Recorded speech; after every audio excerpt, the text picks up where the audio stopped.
할렐루야. 우리 시간에 함께 찬양하면서 예배가 나가겠습니다. 주의 자녀로 산다는 것은 불 가운데로 걸어가는 것, 그 속에서 신실하게 날 지키시는 그 손길을 경험하는 것,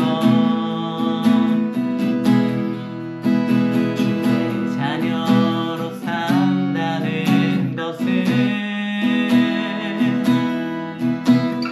바다 위를 걸어가는 것,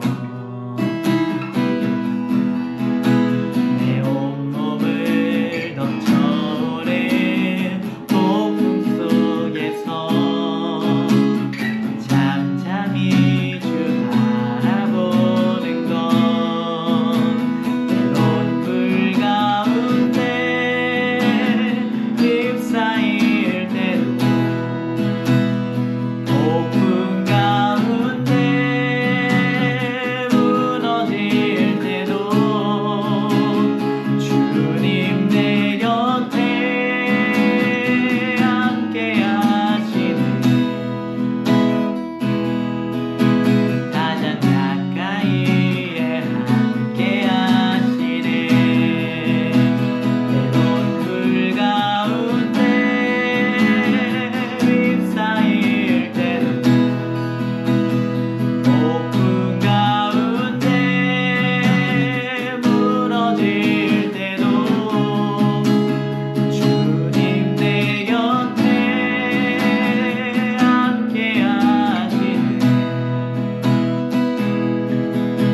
가장 가까이에 함께 하시는,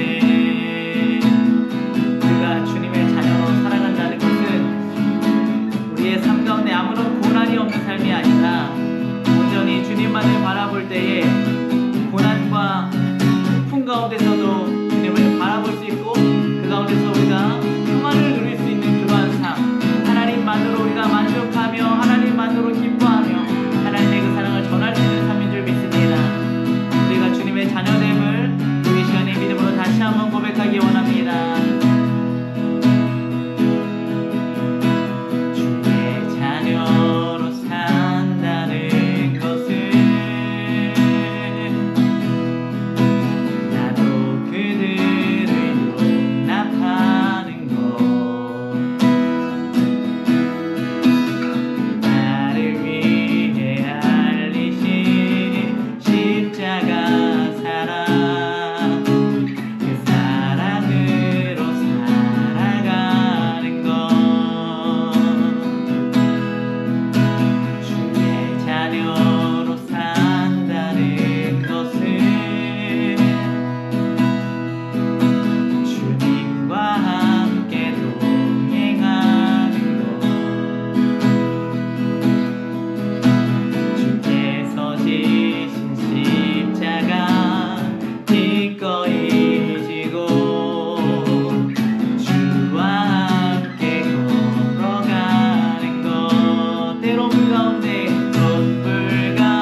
어떤 상황에도 나는 예배하네.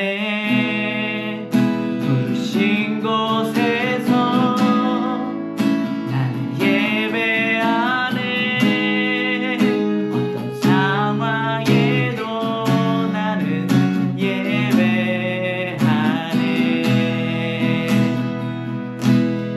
우리의 삶이 온전한 예배자의 삶, 주님의 자녀된 삶이 되기를 소망합니다. 아멘. 다 같이 사도신경으로 신앙고백 드리시겠습니다. 전능하사 천지를 만드신 하나님 아버지를 내가 믿사오며 그 외아들 우리 주 예수 그리스도를 믿사오니 이는 성령으로 잉태하사 동정녀 마리아에게 나시고 본디오 빌라도에게 고난을 받으사 십자가에 못 박혀 죽으시고 장사한 지 사흘 만에 죽은 자 가운데서 다시 살아나시며 하늘에 오르사 전능하신 하나님 우편에 앉아 계시다가 거기로부터 산자와 죽은 자를 심판하러 오시리라. 성령을 믿사오며 거룩한 공교회와 성도가 서로 교통하는 것과 죄를 사하여 주시는 것과 몸이 다시 사는 것과 영원히 사는 것을 믿사옵나이다. 아멘. 할렐루야.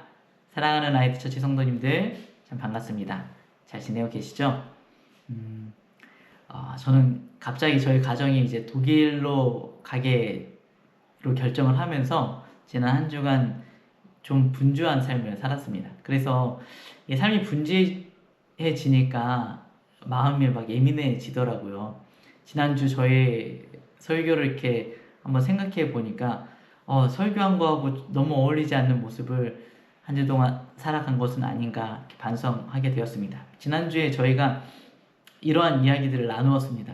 우리는 모퉁이 돌 되시는 예수님과 연결되어져서 하나님 나라의 백성이 되었다라고 이야기를 했죠. 하나님 나라의 백성은 택함 받은 자, 왕 같은 제사장, 거룩한 나라, 하나님의 소유된 백성으로서의 정체성을 가지고 살아가는 인생입니다.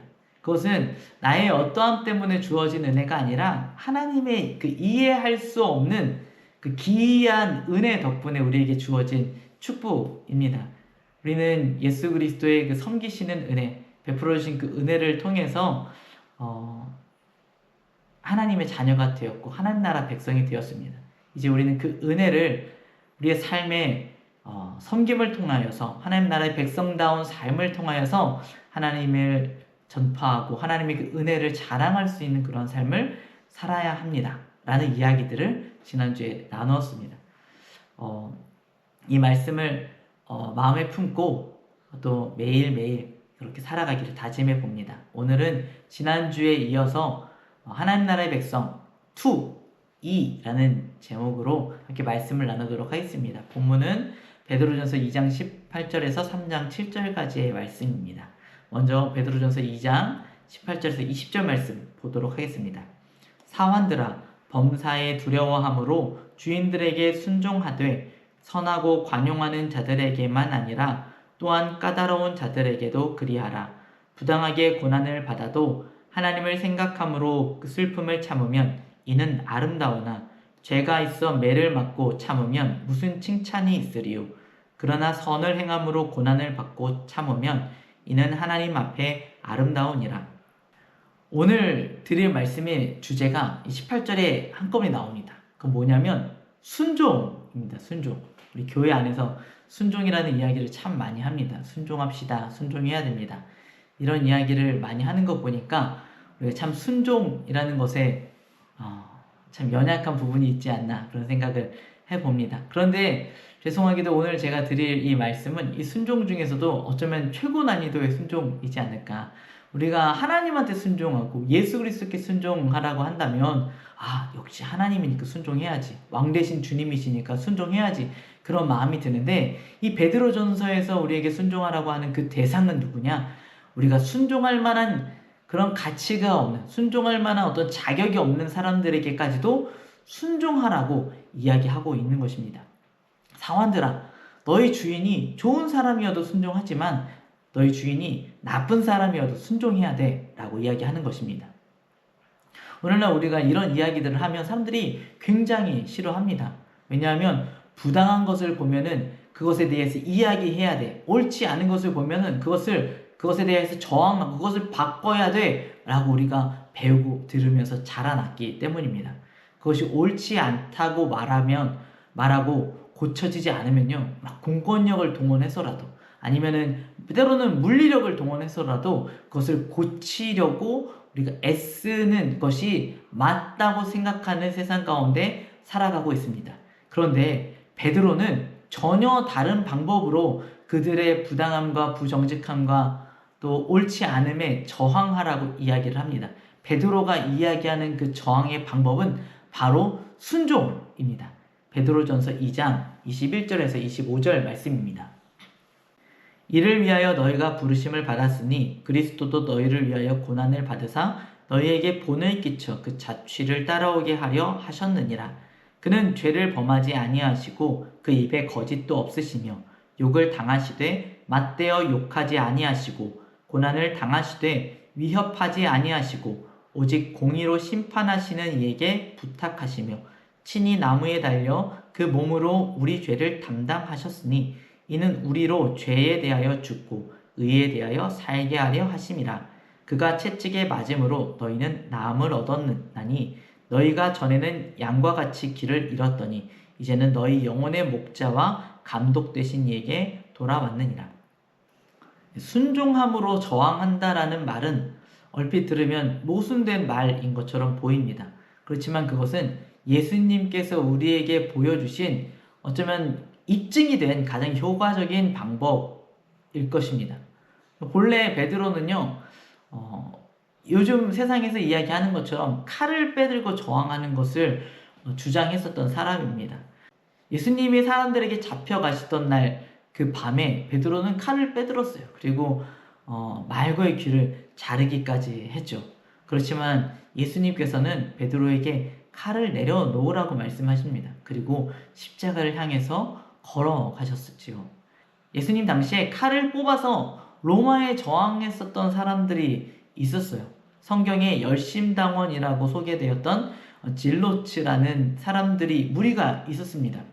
예수님의 제자들 중에서도 시몬이라는 사람이 베드로 말고 다른 시몬이라는 사람이 열심당원이었다라고 기록되어져 있습니다. 이 사람들은요, 예수님 때도 저항을 했지만 결국에는 66년에 로마의 압제를 견디지 못하고 반발해서 전쟁을 일으킵니다. 73년까지 이어진 이 전쟁은요, 결국에 이스라엘에게, 유다 민족에게 비참한 결과를 맞이하게 하는 패배로 끝나게 되어집니다. 그 전쟁 도중에 70년에는 성전이 함락되어지고 완전히 예수님께서 예언하신 것처럼 돌 위에 돌 하나도 남지 않도록 성전이 완전히 무너져 버리는 비참한 결과를 낳기도 했습니다. 전쟁 이후에 유대인들은요, 로마로부터 더 심한 압제를 받아야만 했습니다. 그러나 십자가의 길을 걸어갔던 예수님을 따르던 기독교인들은요, 가혹한 압제 가운데서도 예수님이 가신 그 십자가 길, 그 순종의 길을 그저 묵묵히 따라갔습니다. 그리고 어떻게 되었나요? 약 350년이 지난 뒤에 로마는 기독교를 국교로 선언했습니다. 베드로가 선하지 않은 이들에게까지 순종하라고 한 것은 그들의 비위를 맞춰서 그들의 권세를 힘입어서 편승해라 라는 말을 하는 것이 아닙니다. 그들이 시키는 선하지 않은 일까지도 다 하라는 말이 아닙니다. 그들이 어떻게 행하던, 그들이 우리에게 어떤 고난을 가져다 주건 그리스도께서 그러하셨던 것처럼 선한 마음으로 그들을 대하며 섬기라고 이야기하는 것입니다. 예수 그리스도의 모범을 따라가라고 이야기하는 것이죠. 가정에서, 직장에서 또는 교우관계나 삶의 여러 가지 분야, 영역 가운데서 우리가 어려움을 겪을 수가 있습니다. 선하지 않은 반응이나 공정하지 않은 대우를 받을 때가 있습니다. 그럴 때 우리가 어떻게 해야 하나 고민하죠. 막 방법을 찾아 헤맵니다. 근데 사실은 우리는 모두 답을 이미 알고 있습니다. 우리는 그 문제의 상황 가운데 우리가 알고 있는 대로 예수님께서 행하신 대로 행하는 것을 싫어하는 것이 문제인 것이죠. 그럴 때 우리가 다시 생각해 보았으면 좋겠습니다.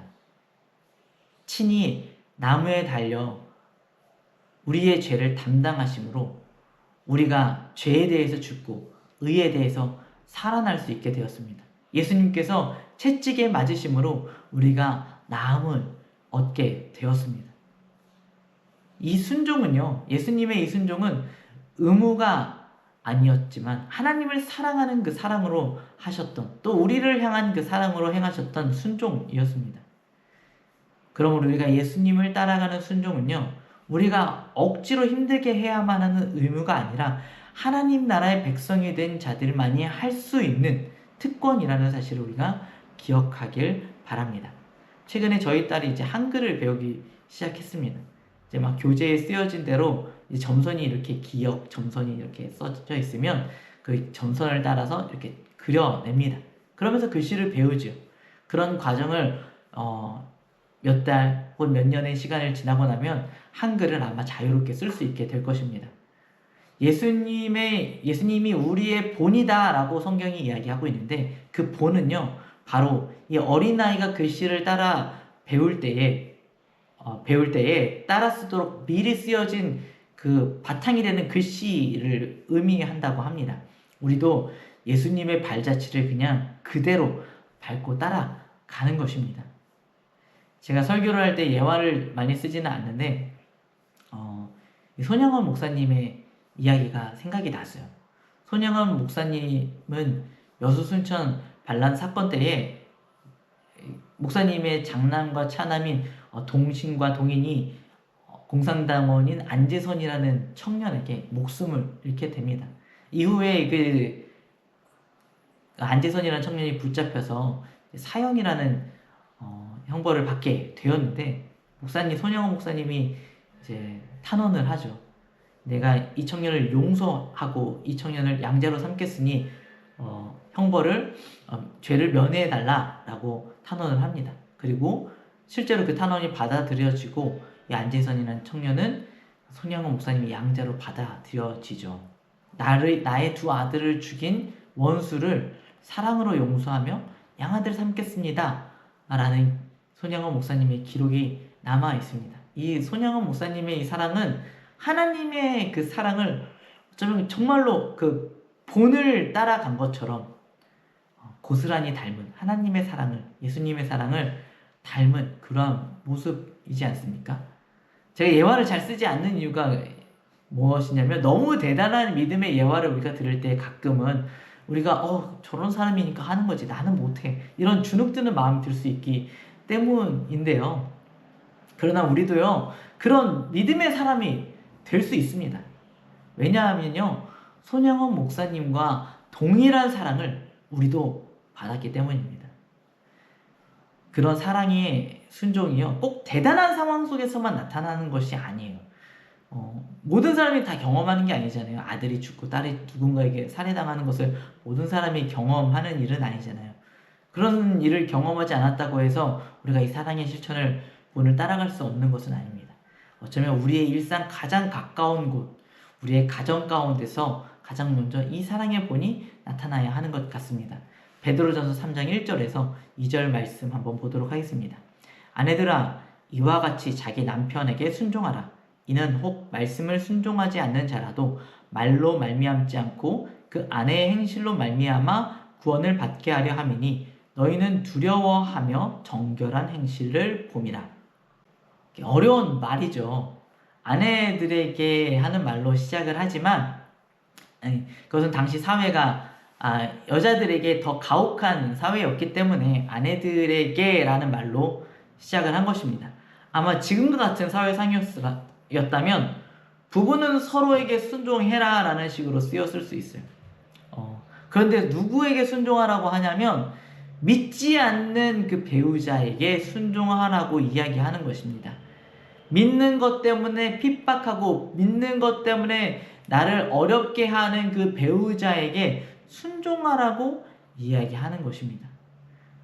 나를 핍박하고 나를 어렵게 해도 그 남편을, 그 아내를 대적하거나 미워하는 것이 아니라, 때로 도망가는 것이 아니라 더욱더 사랑으로 섬기라고 이야기하는 것이죠. 그것은 그 배우자를 변화시킬 수 있는 유일한 방법이 저항이 아닌 순종이라는 지혜를 베드로 사도가 우리에게 이야기해주고 있는 것입니다. 이러한 믿음의 순종은요, 오늘날 가정 가운데 믿음의 싸움을 하고 있는 많은 사람들에게 도전을 줍니다.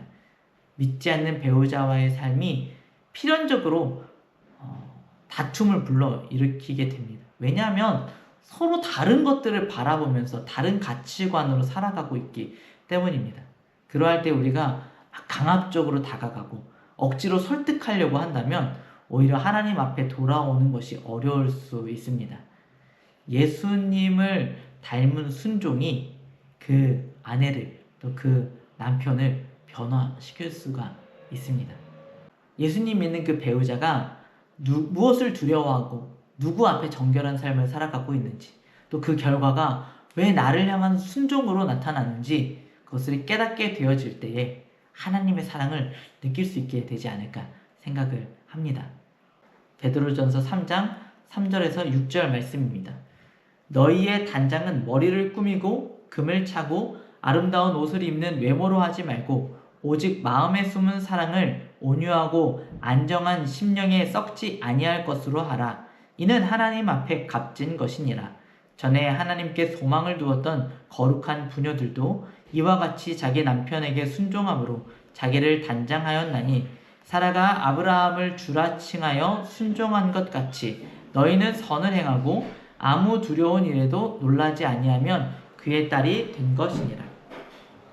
배우자의 사랑을 받기 위해서 우리는 스스로를 단장해야 됩니다. 이제는 결혼 끝! 결혼했으니까 끝! 마음대로 살아가면 안 되겠죠. 그래서 스스로를 아름다운 사람이 되도록 노력하는 것을 계속해야만 합니다. 이 스스로 단장을 해서 그 배우자의 사랑을 자극해야만 합니다. 그런데 그 단장이 고작 우리의 외적인 외모의 것에서 그친다라면 그 한계는 분명하겠죠. 왜냐하면 우리의 겉사람은 날로 후패지기 때문입니다. 그러나 온유함과 순종의 치장은요, 썩지 않습니다. 날마다 새로워지는 것이죠. 내가 굳이 저 사람을 위해서 이렇게까지 해야 하나? 내가 예수님 믿는다고 이렇게 핍박하는데, 내 마음도 몰라주는데, 그런 생각이 들 수도 있습니다. 그렇게까지 해야 할까요? 네, 베드로는 그렇게까지 하라고 이야기합니다. 왜냐하면 그것이 그 사람을 위해서가 아니라 우리를 구원해 주신 하나님을 위해서 하는 것이기 때문입니다. 우리가 사라의 본을 보아야만 합니다. 우리 사라가 얼마나 힘들었을까요? 아브라함이요, 갈 바도 알지 못하고 자, 하나님 말씀하시고 우리 다 가야 돼. 막막하죠. 그런데 사라가 아브라함에게 순종합니다. 이 아브라함이 좋은 남편이었나요? 좋은 남편도 아니었어요. 자기에게 위기가 찾아오고 생명의 위협이 찾아오니까 아내를 버려버리잖아요. 내 아내 아닙니다. 내 누이입니다. 당신 가져가세요. 데려가세요. 내어주는 그런 남편이지 않습니까? 그런데 그런 남편도요, 사라는 남편이라고, 나의 주인이라고 묵묵히 순종하면서 따라갑니다. 이게 아브라함에게요, 면죄부를 주기 위한 것이 아니고요, 그런 아브라함에게 여전히 나의 주님이라고 고백하는 그 사라의 순종을 누가? 하나님이 아름답다고 여기신다는 것입니다. 베드로 사도는요, 아내들에게만 부담 주는 것 절대로 아닙니다. 남편에게도 짧지만 아주 강력한 한마디를 남깁니다. 베드로전서 3장 7절 말씀입니다. 남편들아, 이와 같이 지식을 따라 너희 아내와 동거하고 그를 더 연약한 그릇이요 또 생명의 은혜를 함께 이어받을 자로 알아 귀히 여기라. 이는 너희 기도가 막히지 아니하게 하려 함이라. 남편은 가정을 이끌어가는 가장으로서 지식을 따라 아내들과 동거해야만 합니다. 내 감정 아니고, 내 필요 아니고, 내 욕구 아니고요. 지식. 이 지식이 무엇일까요? 하나님의 말씀 아니겠습니까?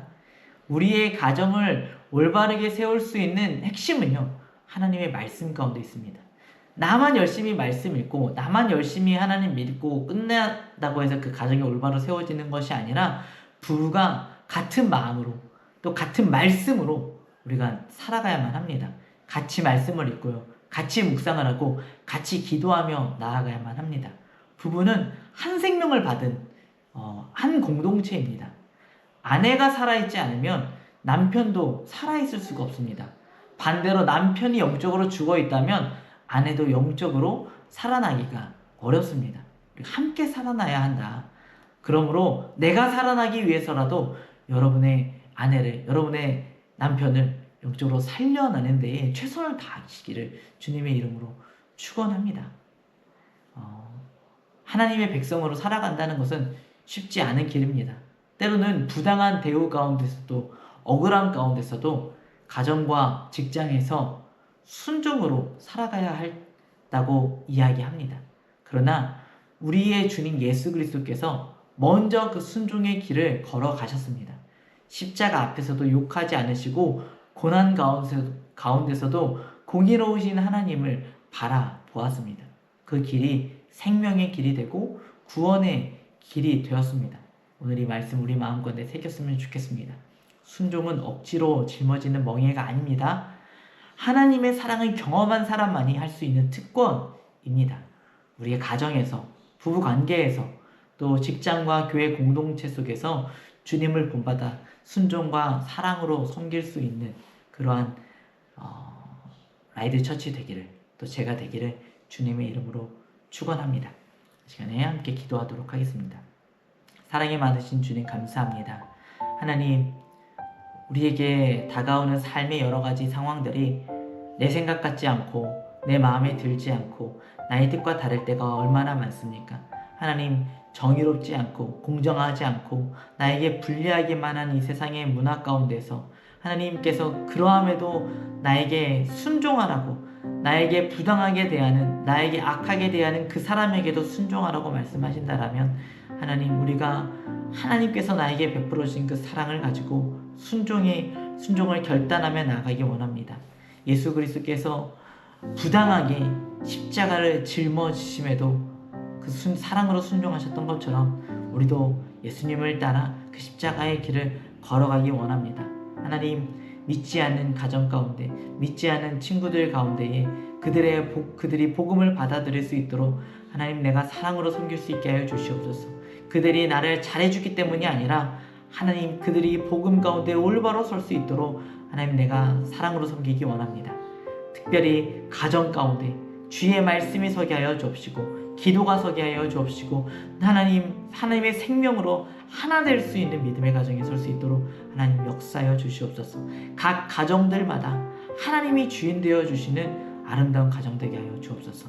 감사드리며 예수님의 이름으로 기도드렸습니다. 아멘. 오늘의 기도 제목입니다. 세상의 부당한 대우 앞에서도 예수님의 십자가를 따라갈 수 있는 믿음을 구합시다. 믿지 않는 가족 또는 친척과 친구들이 복음을 받아들일 수 있도록 기도합시다. 가정이 말씀과 기도로 온전히 세워질 수 있도록 기도합시다. 기도하겠습니다.